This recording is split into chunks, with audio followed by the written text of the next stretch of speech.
Hello friends, welcome back my YouTube channel ज्ञान bio. तो आज का जो टॉपिक है उसका नाम है फर्टिलाइजेशन एंड इम्प्लांटेशन। तो देखिए, फर्टिलाइजेशन होता क्या है। फर्टिलाइजेशन का मतलब होता है निषेचन, इसे हिंदी में बोला जाता है। इस प्रोसेस में क्या होता है कि जब सेकेंडरी oocytes के साथ में स्पर्म जस्ट टच करता है तो उसमें इमीडिएटली सेल डिवीजन होता है, या कहें कि मियोसिस सेकेंड होती है। उस जगह पर ओवम बनता है उसके अंदर, और सेकेंड पोलर बॉडी बनती है। वो सेकेंड पोलर बॉडी खराब हो जाती है उस जगह, और जब स्पर्म उसे पेनिट्रेट करके अंदर चला जाता है तो वो ओवम को फ्यूज करता है, ना कि सेकेंडरी oocyte को। इस कॉन्सेप्ट को आप लोग ध्यान में रखना, ठीक है। तो इसी प्रोसेस को हम बोलते हैं फर्टिलाइजेशन, यानी कि fusion of sperm in ovum. तो देखते हैं यहाँ पर, the process of fusion of a sperm with an ovum is called fertilization, ठीक है। during fertilization a sperm comes in contact with the zona pellucida, आगे पढ़ेंगे इसे, layer of the ovum and induce changes in the membrane that block the entry of the additional sperm। ये कह रहा है कि जब स्पर्म एक स्पर्म जैसे टच करता है या उसके एंटर कर जाता है ना ओवम के अंदर, तो होता क्या है कि ओवम की जो लेयर होती है वो क्या करती है, ब्लॉक कर देती है अपने रास्ते को। क्या करती है, एक कवरिंग बना लेती है, हार्ड कवरिंग, जिससे अदर स्पर्म एंटर ना कर जाए, ठीक है। तो वो यही चीज़ थी। Thus it ensure that only one sperm can fertilize an ovum. मैंने बता दिया अभी। The secretion of acrosome help the sperm enter into the cytoplasm of the ovum through zona pellucida and the plasma membrane। ये बोल रहा है कि एक स्पर्म के, आपने देखा होगा स्पर्म का स्ट्रक्चर, उसमें क्या होता है, उसके ऊपर एक कैप लगी होती है। उस कैप में एक्रोसोम, हम उस स्ट्रक्चर को बोलते हैं। उस कैप में क्या होता है, कई सारे एंजाइम होते हैं। वो एंजाइम क्या करते हैं, पेनिट्रेट करने का काम करते हैं, किसके, ओवम को, या कहें कि ओवम को भेदने का काम करते हैं, ठीक है। तो ये क्या कह रही है ये लाइन हमने देख ली कि the secretion of acrosome. Acrosome का सीक्रेशन होता है उस जगह, एक्रोसोम स्ट्रक्चर होता है उसको, उसमें कई सारे एंजाइम होते हैं, वो रिलीज होते हैं, ओवम की वॉल डिसॉल्व हो जाती है उसी जगह पर, ठीक है, जहाँ पर पेनिट्रेट स्पर्म को करना होता है। तो देखते हैं यहाँ पर, देखो ये एक सेकेंडरी oocyte का डायग्राम होता है ऐसे, ठीक है। अगर हम माइक्रोस्कोप से देखें, खूब अच्छा बड़ा वाला स्ट्रक्चर, तो ये सेकेंडरी oocytes है। यहाँ पर क्या होगा कि इस जगह पर आप देख रहे होंगे ये वाली लेयर जो होती है, ये कोरोना रेडिएटा लेयर है। क्या है, कोरोना रेडिएटा। इसके जस्ट अंदर जाएंगे तो ये जोना पेलुसिडा लेयर होती है। क्या होगी, जोना पेलुसिडा लेयर होगी, ठीक है। इसके जब अंदर जाएंगे तो इसमें एक फ्लूइड भरा रहता है। इसके अंदर जाएंगे तो एक मेम्ब्रेन मिलती है, जिसे हम क्या बोलते हैं, विटेलाइन मेम्ब्रेन बोलते हैं। इस विटेलाइन मेम्ब्रेन के अंदर क्या होता है, एक साइटोप्लाज्म होता है, या कहें एक अलग फ्लूइड होता है जिसे हम साइटोप्लाज्म बोलते हैं, जिसमें न्यूक्लियस क्या है, प्रेजेंट होता है, ठीक है। तो ये सेकेंडरी oocytes का स्ट्रक्चर है। अब होगा क्या कि इसके अगर कांटेक्ट में स्पर्म आएगा, कौन आएगा, स्पर्म आएगा इसके कांटेक्ट में, तो यहाँ पर क्या होता है, स्पर्म के लिए रिसेप्टर होते हैं। तो वो रिसेप्टर के पास जब स्पर्म जाएगा, ऐसे टच करेगा ऐसे, तो यहाँ पर एक्रोसोम होगा और इस रिसेप्टर को क्या कर देगा, ये खराब कर देगा, और ये स्पर्म क्या कर जाएगा, अंदर चला जाएगा। ये स्पर्म अंदर जाएगा, ऐसे अंदर चला जाएगा। जब अंदर चला जाएगा, एक स्पर्म में जैसे ही एंट्री करेगा, वैसे ही ये जो जोना पेलुसिडा की लेयर है वो क्या कर लेगी, हार्ड कवरिंग बना लेगी, जिसकी वजह से दूसरा स्पर्म इसके अंदर ना जा पाए, ठीक है।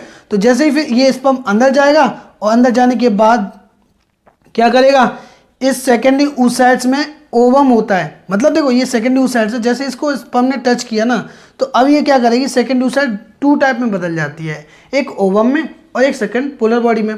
तो वो पोलर बॉडी खराब हो जाती है, तो हम इसे अब क्या समझ लेते हैं, ओवम समझ लेते हैं। या यूँ कहो कि जैसे ही सेकेंडरी oocytes के कॉन्टैक्ट में स्पर्म आता है, वो ओवम में कन्वर्ट हो जाता है सेकेंडरी oocyte, ठीक है। हम ऐसा भी समझ सकते हैं। तो जब स्पर्म जाएगा तो न्यूक्लियस, इस न्यूक्लियस के साथ अपना न्यूक्लियस को फ्यूज कराएगा, तो उस जगह पर क्या बनेगा, जाइगोट बन जाएगा। ये जाइगोट बन जाएगा, ये जाइगोट क्या करेगा, फिर माइटोसिस डिवीजन करेगा। ये मियोसिस कहाँ से आ गया, ये मियोसिस नहीं होगा इस जगह पर, इस जगह पर माइटोसिस होगा, ठीक है, माइटोसिस होगा इस जगह। तो देखिए एक सेल से 2 सेल बनेंगी, 2 से 4 बनेंगी, 4 से 8 बनेंगी, 8 से 16, 16 से 32, 64, ऐसे करते हुए मल्टीप्लाई करके यहाँ पर फाइनल एक ब्लास्टोसिस्ट स्ट्रक्चर बनेगा। ये जो आपको 8 से 16 वाला जो स्ट्रक्चर दिख रहा है ये मॉरूला कहलाता है, ठीक है। और ये मॉरूला आगे जा कर के कुछ ऐसे स्ट्रक्चर में कन्वर्ट हो जाते हैं। ये वाला स्ट्रक्चर आपको दिख रहा होगा, ये जो सेल्स हैं वो आपस में क्या देती है, एक फोर्स लगाती है। फोर्स लगाने से क्या करती हैं, ये पेरिफेरल रीजन पर चली जाती हैं और कुछ इनर सेलुलर मास बना लेती हैं। तो यहाँ पर आपको ये दिख रहा होगा, ये वाली जो लेयर हो जाएगी ये क्या कहलाएगी, ट्रोपोब्लास्ट। क्या कहलाएगी, ट्रोपोब्लास्ट कहलाती है। और इसके जो अंदर आपको दिख रही है ना जो ब्लू कलर की, that is the inner cellular mass. मैंने यहाँ पे लिख भी दी है नीचे, ठीक है। तो ये वाला स्ट्रक्चर बनता है, इसे क्या बोलते हैं, ब्लास्टोसिस्ट बोलते हैं। यही ब्लास्टोसिस्ट क्या करता है, एंडोमेट्रियम की मेम्ब्रेन से टच करता है या कहीं कांटेक्ट में आता है, या कहें कि एंडोमेट्रियम इसको अंदर खींचती है ब्लास्टोसिस्ट को, ठीक है। तो ब्लास्टोसिस्ट के बाद नेक्स्ट जो स्ट्रक्चर बनेगा वो गैस्ट्रुला बनेगा। गैस्ट्रुला में 3 लेयर होती हैं, एक्टोडर्म, मेसोडर्म, एंडोडर्म। ये गैस्ट्रुला के बाद क्या बन जाएगा, फीटस बन जाएगा आगे जाके, ठीक है। तो यहाँ पर हम देखते हैं अभी इम्प्लांटेशन। क्या देखेंगे, इम्प्लांटेशन। इम्प्लांटेशन में होता क्या है कि in this process blastocyst attach with endometrium membrane. यानी कि देखिए यहाँ पर होगा क्या, सबसे पहले इम्प्लांटेशन समझने से पहले कुछ प्रोसेस है उसको समझते हैं हम कि ये क्या है। गैमेटोजेनेसिस हो रही है ओवरी के अंदर, यहाँ से गैमेट्स बनेंगे, यहाँ से प्राइमरी फॉलिकल बनेगा, प्राइमरी से सेकेंडरी फॉलिकल, फिर टर्शियरी फॉलिकल, फिर ग्राफियन फॉलिकल्स। तो यहाँ पर मैंने फाइनली ग्राफियन फॉलिकल बना दिया। इस ग्राफियन फॉलिकल्स ये मान के चलो आज फर्स्ट दिन से स्टार्ट हुई है, तो ये ग्राफियन फॉलिकल्स क्या करेगा, 14 डे पर रप्चर हो जाएगा। रप्चर होने के बाद क्या करेगा, सेकेंडरी oocytes बाहर आ जाएगी। तो ये 14 डे के बाद बाहर आ जाएगी। अब ये 14 डे के बाद बाहर आ गई तो 1-2 दिन इस जगह रुकती है एम्पुला में। कौन, सेकेंडरी oocytes 1-2 दिन एम्पुला में रुकेगी। अब यहाँ से क्या होगा कि जब कोई मेल सेक्सुअल कांटेक्ट में आता है फीमेल के, तो वो क्या करता है, सीमेन रिलीज करता है वेजाइना के अंदर, है ना। वेजाइना से फिर वो जो सीमेन है वो कहाँ चला जाता है, यूट्रस में। भाई सीमेन तो खैर नहीं जाता उसमें, लेकिन जो उसमें मौजूद स्पर्म्स होते हैं वो चले जाते हैं स्विम करके, ठीक है। तो यहाँ से स्पर्म्स क्या करेंगे, तैर कर जाएंगे इस सेकेंडरी oocytes के पास। ये इसके साथ क्या कर जाएगा, फर्टिलाइज कर जाएगा। और फर्टिलाइज के बाद जो प्रोसेस होगी वो ये आगे होगी, ठीक है। तो देखते हैं यहीं पर मैंने छोटा सा डायग्राम यहाँ पर भी बना दिया है। जब इससे फर्टिलाइज कर गया तो 2 सेल्स बन गई, 2 के बाद 4 बन गई, 4 के बाद 8 बनेंगी, 8 के बाद 16 बन जाएंगी, 16 के बाद यानी कि 16 और 8 को हम क्या बोलते हैं, मॉरूला बोलते हैं। और यहाँ पर 16 के बाद यानी कि 16 के बाद एक नेक्स्ट स्ट्रक्चर बनता है आगे जा करके, उसे हम बोलते हैं क्या, ब्लास्टोसिस्ट। इस क्वेश्चन को आप लोग बड़े ध्यान से सुनना कि जो स्ट्रक्चर एंडोमेट्रियम से अटैच होता है उसको हम ब्लास्टोसिस्ट बोलते हैं। ये क्वेश्चंस पूछने लायक है, ठीक है, पूछा भी जा सकता है, अच्छे खासा क्वेश्चंस है। ब्लास्टोसिस्ट स्ट्रक्चर में याद रखना कि एक ट्रोपोब्लास्ट सेल्स होती हैं, दूसरा इनर सेलुलर मास होता है। यही ट्रोपोब्लास्ट सेल्स क्या करती हैं, इससे अटैच हो पाती हैं, ठीक है, एंडोमेट्रियम मेम्ब्रेन से। जब ये इससे अटैच हो जाएंगी तो ये स्ट्रक्चर अंदर जाना चाहता है, यानी कि ये जो एंडोमेट्रियम है वो क्या कर लेगी, इस स्ट्रक्चर को पूरा कवर कर लेगी, ऐसे ऐसे करके ये कवर हो जाएगा, ठीक है। और जब ये पूरा स्ट्रक्चर कवर हो जाएगा फिर ये आगे फिर डिवीजन करेगी अंदर ही अंदर, तो ये कुछ ऐसा स्ट्रक्चर बना लेगी, दैट इज अ गैस्ट्रुला। इसको हम क्या बोलते हैं, गैस्ट्रुला बोलते हैं। गैस्ट्रुला में 3 लेयर हैं। देखो ये जो ट्रोपोब्लास्ट थी हमें दिख रही थी, वो अब ट्रोपोब्लास्ट ना रह करके वो क्या किस में कन्वर्ट हो जाती है, एक्टोडर्म में। किसमें, एक्टोडर्म में। यहाँ से होने की देखो इसमें ट्रोपोब्लास्ट में क्या होता है, यहाँ से एक फोर्स लगता है, क्या लगता है, फोर्स लगता है, या कहें कि पुश लगता है, प्रेशर लगता है। इसकी वजह से ये सेल्स के अंदर चली जाती हैं। यहाँ पर एक कैविटी बनती है जिसे हम आर्किंट्रॉन बोलते हैं। क्या बोलते हैं, आर्किंट्रॉन कैविटी बोला जाता है। तो इस यहाँ पर जो सेल्स आपको मिल जाएंगी जो ब्लू कलर की मैंने बनाई है, इनको हम बोलते हैं एंडोडर्म। एंडोडर्म और एक्टोडर्म के बीच में जो लेयर होगी सेल्स की उन्हें हम बोलेंगे मेसोडर्म। एक्चुअली में ये है क्या, हम इस चीज़ को समझते हैं। एक्टोडर्म, एंडोडर्म और मेसोडर्म, ये 3 लेयर को हम जर्म सेल्स बोलते हैं।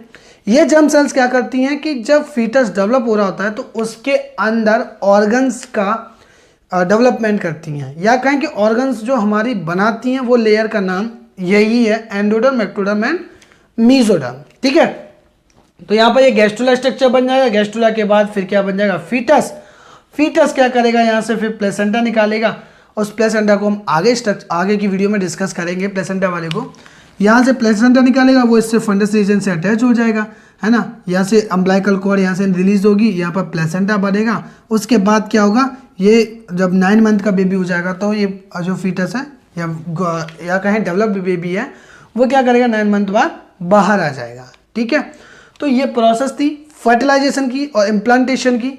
तो आई होप ये वीडियो आपको पसंद आई होगी। अगर पसंद आए तो दोस्तों लाइक करना, कमेंट करना, शेयर कर देना, है ना। और हाँ, सब्सक्राइब करके वो घंटी वाला बटन दबा देना। ठीक है दोस्तों, जय हिंद।